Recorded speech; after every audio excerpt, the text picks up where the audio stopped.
नमस्कार। कैसे हैं आप सब? आई होप कि आप सब अच्छे होंगे, मस्त होंगे और अपने अपने घरों में अच्छे से मन लगाकर पढ़ाई कर रहे होंगे। पेपर एकदम नज़दीक हो गया है, तो बिल्कुल लगे रहिएगा। जब तक सफल ना हो जाए तब तक बैठिएगा नहीं। तो चलिए आज के सेशन को चालू करते हैं। फालतू फालतू की कोई बातें हम नहीं करते यहाँ पे केवल अगर पढ़ाई कराते हैं तो केवल पढ़ाई ही कराते हैं।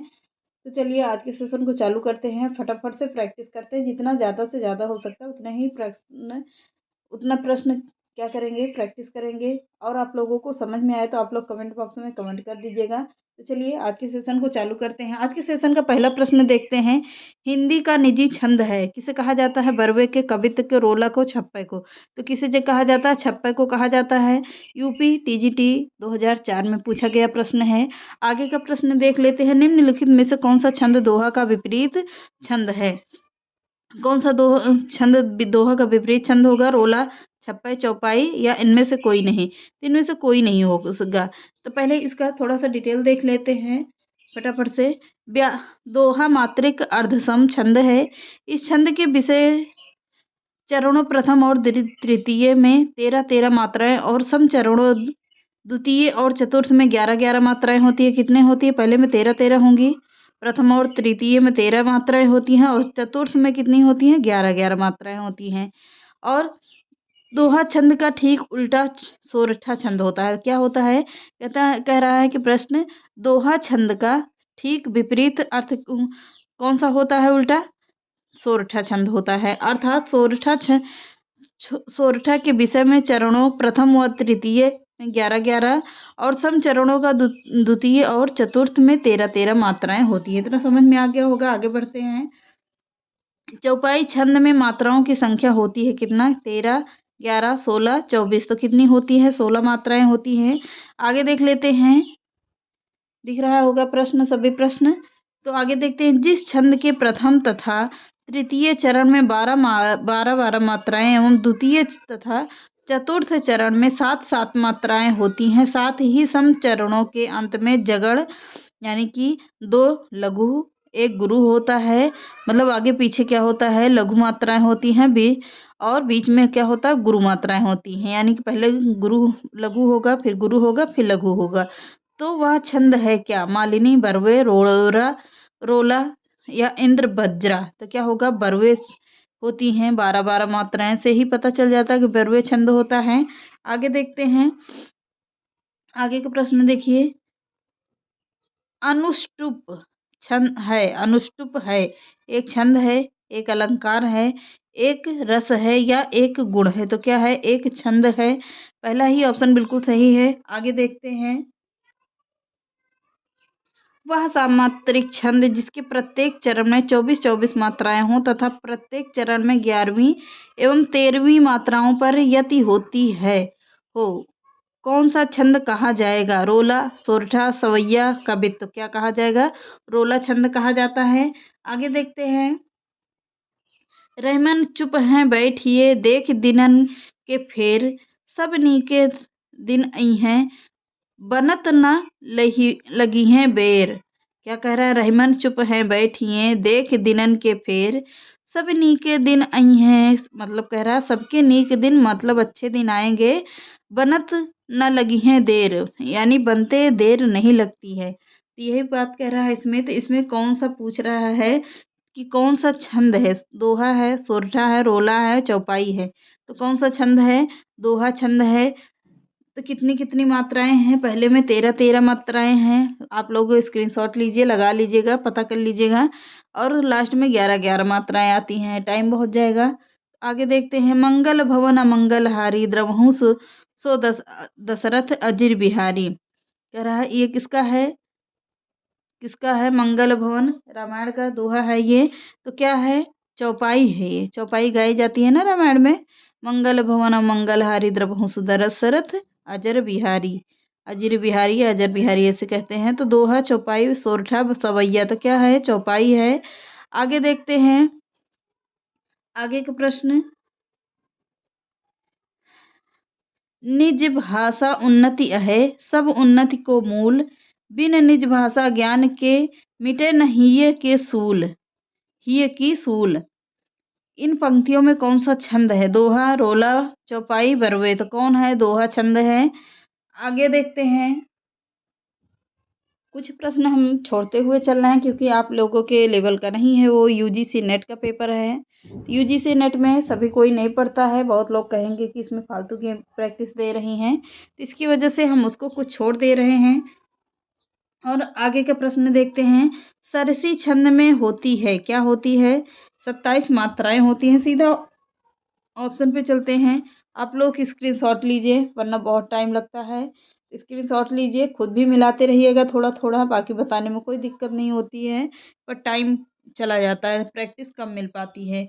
जिह सुमिरत सिद्धि होय, गणनायक कविवर बदन, करहु अनुग्रह सोय, बुद्धि रास शुभ गुण सदन। कह रहा है, दोहा है, सोरठा है, बरवे है, रोला है, तो क्या है? सोरठा छंद है। बी ऑप्शन बिल्कुल सही है। आगे देखते हैं। छप्पे में होते हैं, कितने होते हैं मात्राएं? प्रथम 4 चरण रोला ओके और अंतिम 2 चरण उल्लाला के होते हैं। छप्पे में क्या होते हैं? प्रथम 4 चरण किसके होते हैं? रोला के होते हैं, और अंतिम 2 चरण में क्या होता है? उल्लाला के होते हैं। तो पहला ही ऑप्शन बिल्कुल सही है, यही मिल गया है। आगे देखते हैं। हम जो कुछ देख रहे हैं सुंदर है, सत्य नहीं है, यह दृश्य जगत भासित है, बिन कर्म शिवत्त नहीं है। उपर्युक्त काव्य पंक्तियों में निम्नलिखित में से कौन सा छंद है? पूछ रहा है, उपर्युक्त काव्य पंक्तियों में कौन सा छंद है? तो 14 मात्राओं की यति में 28 मात्राओं वाला मात्रिक छंद है। तो पहला ही बिल्कुल सही है। आगे देख लेते हैं। देख लीजिए, स्क्रीनशॉट भी लीजिएगा साथ साथ में। आगे का प्रश्न भी देखिए। इनमें से कौन सी छंद शास्त्र की प्रथम पुस्तक है? काव्य प्रकाश, छंद सूत्र, रसिक प्रिया, छंद प्रभाकर। तो क्या है? छंद सूत्र है। सेकंड ऑप्शन बिल्कुल सही है। आगे बढ़ जाते हैं। इनमें से किस छंद में प्रथम व अंतिम शब्द समान होता है? छप्पय, कुंडलिया, इंद, बज्रा या उपजाति। तो क्या होता है? कुंडलिया में होता है। आगे बढ़ते हैं। जननी तू जननी भई, विधि सब कछु न बसाए में कौन सा अलंकार है? पूछ रहा है। एक मिनट, एक पेज छूट गया था, फिर से देखते हैं। किस छंद में 4 से अधिक चरण होते हैं? रोला, बरवे, छप्पय, सोरठा। तो क्या है? छप्पय में होते हैं। आगे देखते हैं। किस छंद में 12 और 7 की यति में कुल 19 मात्राएं होती हैं? किसमें होती हैं? बरवे में होती हैं। अगला देखते हैं। अवध शिला का उर था अवर अवध शिला पर का उर पर था गरुभार, तिल तिल काट रही थी दृग जाल, दृग जल धार। कह रहा, अवध शिला का उर पर था गरुभार, तिल तिल काट रही थी दृग जल धार। तो कौन सा इसमें उद्भव छंद है? सोरठा, दोहा है, सोरठा, बरवे, गीतिका। तो कौन सा है? बरवे है। आगे देखते हैं,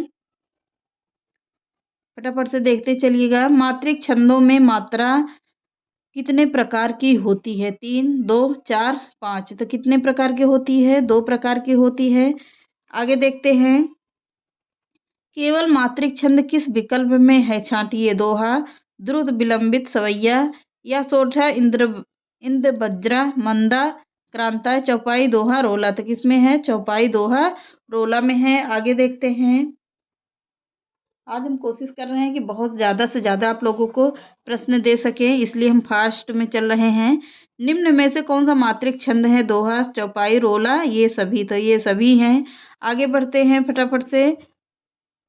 ये प्रश्न आप लोगों के लेवल का नहीं है, छोड़ दिए। आगे देखिए। निम्नलिखित में से मात्रिक छंद में कौन सा नहीं है? मंदा का क्रांता, हरिगीत का, रोला, दोहा। तो कौन सा नहीं है? मंदा क्रांता नहीं है, बाकी सब है। देखिएगा फटाफट से, आगे बढ़ती हैं।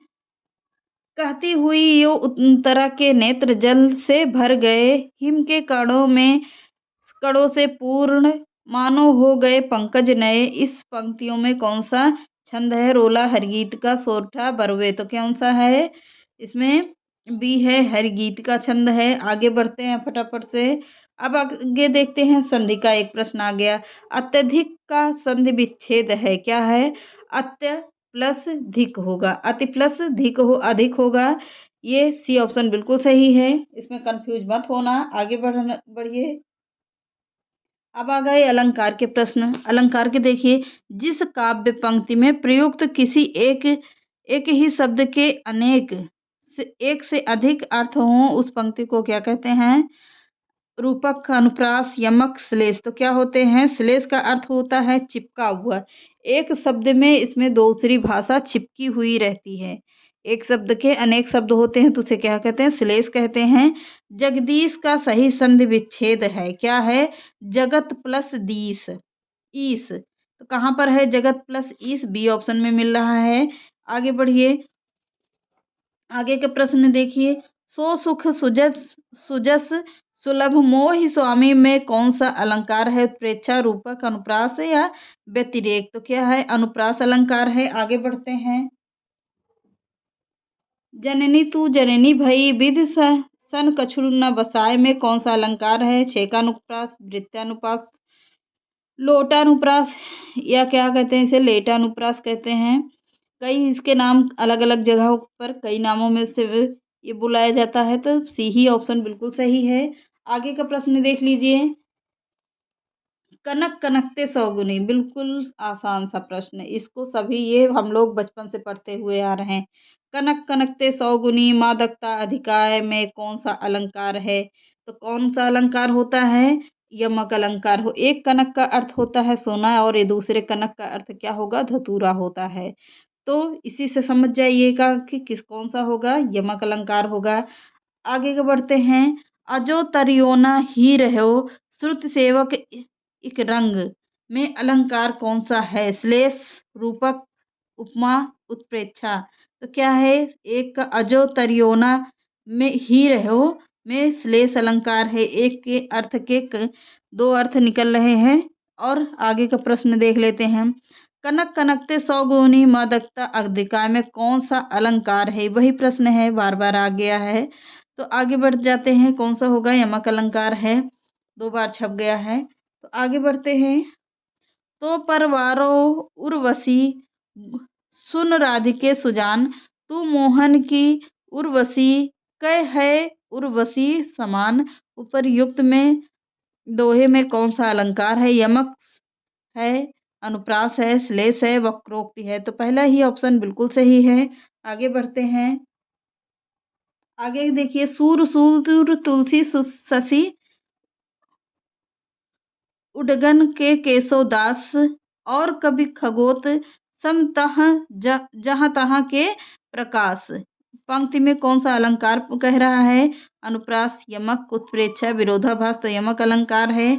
आगे बढ़ते हैं। दिख रहा होगा। चिर जीवो जोरी जुरे क्यों ना स्नेह गंभीर, को घटके ये वृषभानुजा हो वे हलधर के वीर। वृषभानुजा और हलधर में कौन सा अलंकार है? तो कौन सा अलंकार है? श्लेष अलंकार है। फिर आगे देखते हैं। थोड़े से प्रश्न और बचे। तरनी तरुजा तट तमाल, तरनी तनुजा तट तमाल तरुवर बहुछाए, झुके कूल सो जल परमन हित मनोह सुहाए में कौन सा अलंकार है? वृत्यानुप्रास है। आगे बढ़ते हैं। श्लेष अलंकार होता है किसका होता है? शब्द अलंकार का भेद होता है श्लेष अलंकार। आगे बढ़ते हैं। निम्नलिखित या निम्नांकित पंक्तियों में प्रयुक्त अलंकार बताइए। रुनित भृंग घंटावली, छरित दान मधुनीर, मंद मंद आवत चल्यो, कुंजरु कुंज समीर में कौन सा अलंकार है? तो यमक अलंकार है। आगे बढ़ते हैं। पूरे प्रश्न आप लोगों को दिख रहे होंगे। जहाँ वर्णों की आवृत्ति बार बार होती है उसमें कौन सा अलंकार होता है? तो वहाँ पर होता है अनुप्रास अलंकार होता है, सभी को पता है और आप लोग हमेशा पढ़ते भी आ रहे हो। राम हृदय जाके नहीं विपत्ति सुमंगल ताहि, राम हृदय जाके नहीं विपत्ति सुमंगल ताहि में कौन सा अलंकार है? तो लाटा अनुप्रास है। लाटा अनुप्रास हो गया। आगे बढ़ते हैं। आगे दे चिर जीवो जोरी जुरे क्यों न स्नेह गंभीर, को घटिए वृषभानुजा वे हलधर के वीर। श्लेष अलंकार है, इसको भी अभी हमने पीछे प्रैक्टिस किया है। मैं सुकुमारी नाथ बन जोगूं, इस पंक्ति में कौन सा अलंकार होगा? तो इसमें है काकु वक्रोक्ति अलंकार। नया प्रश्न है, बिल्कुल ध्यान दीजिएगा। अगला देखते हैं, जहाँ एक व्यंजन की आवृत्ति एक से अनेक बार हो वहां पर कौन सा अनुप्रास होता है? तो वृत्तीय अनुप्रास होता है। आगे बढ़ते हैं, अलंकारों की महत्ता के संबंध में इनमें से कौन सा अलंकार कथन ही सही है? तो कौन सा कथन सही है? सी ऑप्शन बिल्कुल सही होगा। अलंकार काव्य सौंदर्य उत्पन्न करते हैं। अलंकार का अर्थ हुई होता है क्या? काव्य की शोभा बढ़ाने वाला। किसे कहते हैं? अलंकार को कहते हैं। तो चलिए, आज हमने बहुत कोशिश किया कि आप लोगों को बहुत सारे प्रश्न दे सकें, फिर भी 30-35 प्रश्न के लगभग हमने करवा दिया होगा। तो आप लोग इसको बार बार देख लीजिएगा। अगर प्रश्न बनेगा अलंकार से और छंद से तो यहीं से बनेगा। मैंने जितने भी टफ प्रश्न थे सब करवा दिया है। मिलते हैं नेक्स्ट वीडियो में। चैनल पसंद है तो लाइक, सब्सक्राइब एंड शेयर कर दीजिएगा। नमस्कार।